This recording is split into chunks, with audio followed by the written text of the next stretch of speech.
Vous écoutez la chaîne 2, il est 12 heures. Merci de rester fidèle à la 95.2. C'est l'heure de vous informer. Infocité, le journal de l'info de proximité sur la 95.2. À la une de l'actualité de ce 12 heures, l'OHADA et le développement des entreprises. Point de vue des jeunes patrons, c'est le thème de la journée d'échange initiée par l'organisation et l'OPEJ. Elle met en lumière les avantages offerts par l'OHADA pour favoriser le développement des entreprises. Le mois d'octobre est dédié à la solidarité et à l'inclusion sociale. À cet effet, notre rédaction s'est intéressée à cette valeur. C'est quoi la solidarité et quelle est son importance dans nos relations interpersonnelles? Vous aurez la réponse dans cette édition. Nous vous amènerons visiter aujourd'hui le marché emblématique à fruits Namasadanga qui existe depuis bien avant l'indépendance de notre pays. D'où proviennent leurs fruits et comment se porte le marché, vous le découvrirez bientôt. Infocité, c'est aussi le tour d'horizon de l'actualité internationale qui vous sera développé dans cette édition par Khadija Traoré. Avec elle, nous irons en RDC où Félix Tshisekedi annonce la poursuite de la coopération avec l'Ouganda dans la lutte contre les ADF. Puis au Tchad où l'opposition va boycotter les législatives du 29 décembre. Puis en Floride où Joe Biden annonce une enveloppe de 600 millions de dollars pour les victimes de l'ouragan Milton. La Fédération malienne de gymnastique FEMAGYM a organisé une marche sportive en commune 1, soutenue par les autorités communales. Cette activité rentre dans le cadre du mois de la gymnastique au Mali. Moussa Diabaté nous en dira plus dans la page sport de cette édition. C'est tout pour le sommaire, le développement c'est dans un instant. Lundi 14 octobre 2024. Mesdames et messieurs, bonjour et bienvenue à la présentation Awakenza Sidibé. Je vous le disais, faire connaître aux jeunes patrons les mécanismes juridiques existants en leur faveur au sein de l'espace OHADA. Tel est l'objectif de cette journée d'échange initiée par les responsables de l'organisation et ceux de l'OPEJ. Ils se sont réunis autour du thème « L'OHADA et le développement des entreprises ». Point de vue des jeunes patrons. Fatou Djabi et Moussa Balo. Convaincus que le développement de l'Afrique passe forcément par un secteur privé fort, les responsables de l'OHADA se joignent aux jeunes patrons. Dans un premier temps, il s'agit d'informer ces derniers sur les mécanismes juridiques existants dans l'espace OHADA pouvant les aider à développer leurs entreprises. Professeur Mayata Ndiaye, secrétaire général permanent de l'OHADA. Qui dit secteur privé dit naturellement les entrepreneurs et parmi les entrepreneurs il y a les jeunes patrons. L'organisation travaille pour les jeunes patrons. L'organisation travaille pour que les jeunes patrons deviennent de grands patrons. Et pour ça, il faut naturellement ce rapprochement, il faut cette évaluation, il faut ces échanges, il faut ce partage d'expériences pour identifier au mieux les moyens juridiques qui sont mis en place par l'organisation. Cheikh Oumar Soumano, président de l'OGEP. Aujourd'hui, un jeune entrepreneur qui se donne la peine de comprendre le dispositif OHADA a plus de chances de réussir que celui-là qui ne se donne pas ce droit. Parce que comme je vous ai dit, dans le commun des mortels, les gens pensent que quand on parle de OHADA, il faut d'abord être juriste. Alors que même un médecin peut maîtriser ce texte. Par exemple, on a 5 étapes pour la création de l'entreprise, le choix de l'idée, la matérialisation de l'idée, la formalisation, la recherche de financement et le démarrage. Mais malheureusement, les gens commencent par la dernière étape.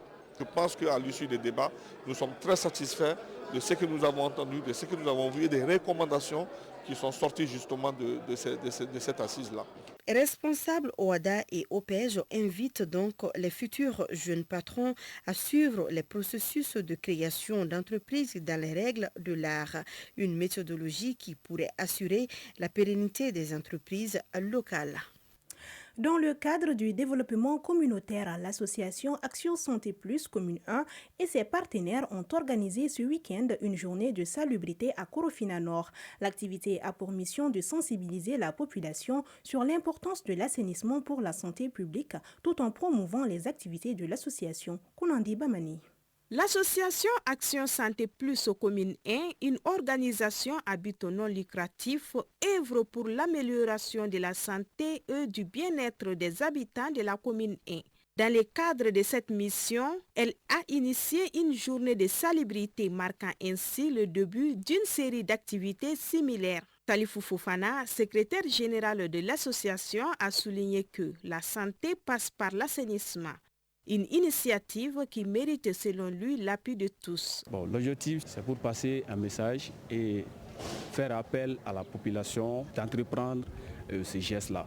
Le but recherché, c'est de faire connaître l'action Santé Plus Commune 1. J'appelle tout un chacun à nous accompagner pour ce combat. Cet avis est partagé par les partenaires de l'événement, notamment El Adjmadi Sissoko, chef de quartier de Korofina Nord, et Siaka Traoré, secrétaire chargé des volontaires de la Croix-Rouge de la commune 1.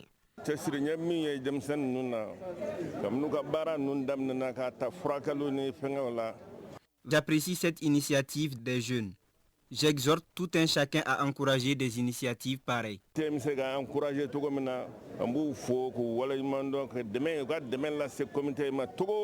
très bonne initiative. Les agents de santé doivent être exemplaires et pour montrer d'abord à la population que les actions de santé vont avec l'assainissement. L'association Action Santé Plus, désormais, c'est un partenaire de la Croix-Rouge. Donc nous allons travailler ensemble pour mener à bon vraiment tout ce qui concerne le développement des quartiers et puis l'assainissement des quartiers. Pour cette première édition, les jeunes membres de l'association se sont mobilisés en nombre et promettent de renouveler l'opération. Ils invitent toute la population à adopter les bonnes pratiques d'hygiène au quotidien. Ce qui est très important car, comme on le dit, un environnement sain est la clé d'une vie sereine. La page internationale, c'est tout de suite. À présent, le tour d'horizon de l'actualité internationale. Et elle sera développée par vous, Khadija Traoré. Bonjour Khadija. Bonjour Awa. En RDC, Félix Tshisekedi annonce la poursuite de la coopération avec l'Ouganda dans la lutte contre les ADF. La décision a été validée après une réunion d'évaluation des opérations dans la capitale congolaise du 10 au 11 octobre 2024 entre les chefs d'état-major des forces armées congolaises et ougandaises. L'annonce de la poursuite de cette coopération militaire intervient alors que l'Ouganda est accusé par la société civile de soutenir les rebelles du M23. Au Tchad, l'opposition va boycotter les législatives du 29 décembre. C'est une partie de l'opposition tchadienne qui a décidé de boycotter le scrutin. 15 partis politiques réunis lors des assises ont estimé que les conditions pour des élections justes et transparentes n'étaient pas réunies. Ils réclamaient une révision du fichier électoral, un découpage plus équitable des circonscriptions ainsi que des garanties de transparence. Le refus de ce parti de participer aux législatives dénonce ce qu'il considère comme un processus électoral joué d'avance qui ne ferait que renforcer le pouvoir en place. Du Tchad, on se rend au Soudan où plus de 30 civils ont été tués et des dizaines d'autres blessés en 2 jours. Plus que jamais, les Soudanais payent un lourd tribut au combat entre les hommes du général Abdel Fattah al-Burhan et ceux du général Mohamed Hamdan Daglo dit Hemeti. Après le bombardement d'une mosquée vendredi dernier dans le camp de réfugiés d'Abou Chouk, près d'El Fasher, un marché de Khartoum, la capitale, a lui aussi été la cible d'une attaque meurtrière samedi dernier. Enfin, en Floride, Joe Biden annonce une enveloppe de 600 millions de dollars pour les victimes de l'ouragan Milton. Un peu plus de 2 semaines après le passage de l'ouragan Hélène et 4 jours après celui de l'ouragan Milton sur le sud-est des États-Unis, Joe Biden s'est rendu en Floride hier. Le président américain s'est rendu compte des dégâts causés dans les zones les plus touchées par les intempéries. Il a notamment annoncé à cette occasion le déblocage d'une enveloppe de 600 millions de dollars en faveur des sinistrés. Voilà, c'est tout. Merci Khadija Traoré pour toutes ces informations. Dans un monde où l'individualisme prime souvent sur la collectivité, la solidarité émerge comme une valeur essentielle. Et ce mois dédié à la solidarité nous invite à réfléchir sur l'importance du soutien mutuel dans nos vies quotidiennes. Mohamed Bari. La solidarité est un principe fondamental qui repose sur l'idée de soutien mutuel entre les individus et les communautés. Elle se manifeste par des actions concrètes visant à aider ceux qui sont dans le besoin. Cela soit sur le plan matériel, émotionnel ou social. Vide Zrakou Kosivi, Wish Job, responsable de l'université Achetek Mali, nous parle de l'importance de la solidarité dans la société. Qui parle de société humaine parle de solidarité. Donc c'est un mot qui est synonyme même de l'espèce humaine. Voilà, nous sommes une espèce animale qui vit en société. Donc c'est tout à fait normal de parler de solidarité. C'est l'union, c'est l'entraide, c'est l'humanité. Qui parle de solidarité parle de fibre patriotique. Boubacar Idriss Diarra, La solidarité consiste à apporter une assistance morale et matérielle, même financière aussi, à quelqu'un qui se trouve dans le besoin. Je trouve qu'il y a toujours la solidarité chez nous ici. Je peux même en témoigner de ça. Concernant ma propre situation, j'ai toujours eu de l'assistance morale, financière et matérielle le moment opportun. On doit épauler entre nous parce que la vie même va ainsi. Abdoulaye Sissé évoque les vertus de la solidarité et encourage chacun à être plus solidaire. Il y a plus de gens maintenant qui sont moins solidaires envers les autres. La solidarité nous permet de bien vivre dans ce monde. Nous sommes des êtres humains et nous devons nous aider en tant qu'humains. En somme, la solidarité est une valeur essentielle qui contribue à la construction d'une société plus juste, plus humaine et plus résiliente. C'est un moteur de changement positif qui peut transformer des vies et des communautés. Tout à fait, Mohamed Bari. Soyons donc solidaires, surtout en cette période d'inondation qui ont causé de nombreux dégâts.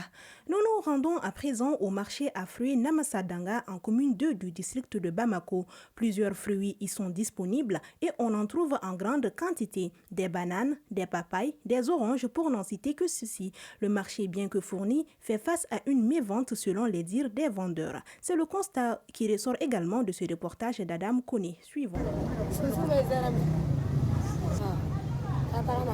L'un des principaux marchés des fruits de Bamako, communément appelé Namasadanga, est un endroit par excellence destiné à la vente des fruits. Ce marché existe bien avant l'indépendance. En ces lieux, on trouve des fruits de toutes sortes, allant des bananes aux papayes, des oranges aux pommes ou encore les melons et bien d'autres.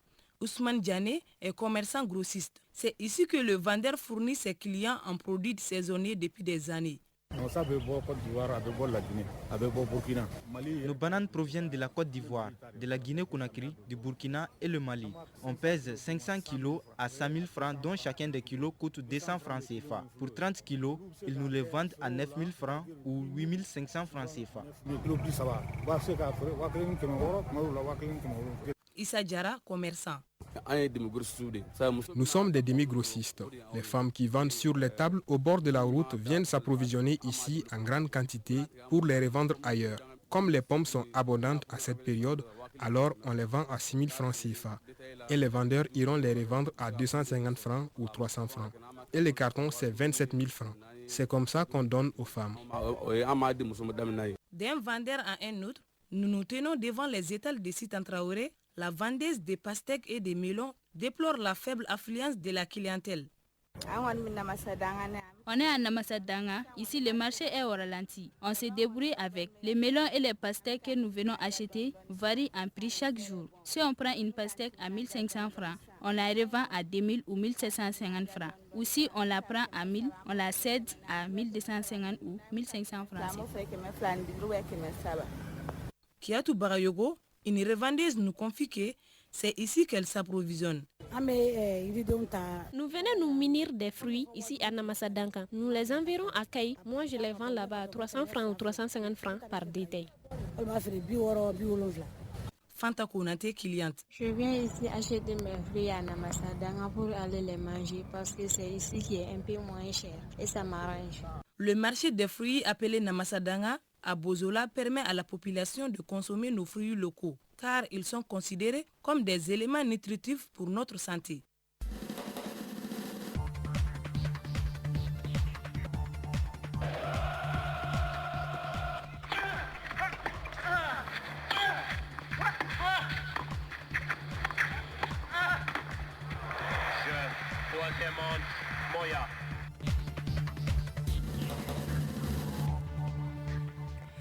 Un autre titre de ce journal, sur initiative de la Fédération malienne de gymnastique FEMAGYM, le bureau du district de la commune 1 a organisé une marche sportive en commune 1 avec le soutien des autorités communales. Cette activité rentre dans le cadre de la 2e édition du mois de la gymnastique au Mali.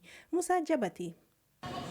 Cette activité a mobilisé des centaines de jeunes et vieux cadres, intellectuels, chefs d'entreprise venus principalement des quartiers de la commune 1 du district de Bamako. La marche étant un sport simple et efficace, favorise également un bon état de santé individuelle et collectif. Drissa Kamate, président de la Fédération malienne de gymnastique. D'encourager la population à marcher, c'est un truc qui est très bien pour nous, c'est bien pour notre santé. Dans les rangs, une vieille dame de 66 ans motivée au même titre que les jeunes. Fanta Traoré, participante. J'ai 66 ans et je me sens encore très bien grâce à cette marche sportive. Une initiative noble et salutaire qui bénéficie de l'accompagnement des autorités du pays. Madame Koulibaly Tina Dolo, membre du CNT. Ça ne fait que du bien, je me sens très bien. Vraiment le sport, ça a encouragé. On demande aux jeunes, aux plus âgés de faire souvent le sport. Ça donne la santé, ça ragaille. Omarou Togo, maire de la commune 1. Déjà c'est l'union entre les générations. Vous voyez la jeunesse qui est là, nous qui sommes là, ça fait quand même bon de marcher. Et ça nous permet de maintenir notre force, notre équilibre. Parce qu'avant que les médecins nous prescrivent de faire le sport, il faut anticiper, on est en train de faire ce sport-là. Du lycée Philippe Dabo Sissoko au rond-point de Sangaré-Boubou jusqu'au niveau de la route de Koulikoro et l'axe Mali-Angers à Djeliboubou. Les marcheurs l'ont fait sur une distance de 7 km. Daouda Nyomi Toungara, secrétaire général FEMAGIM du district 1. On n'est pas rassasié même. L'année prochaine, Inch'Allah, on va aller jusqu'à 9 à 10 km. La gymnastique est peu connue dans ce pays. Notre objectif, c'est de réunir tous les jeunes qui aiment la gymnastique.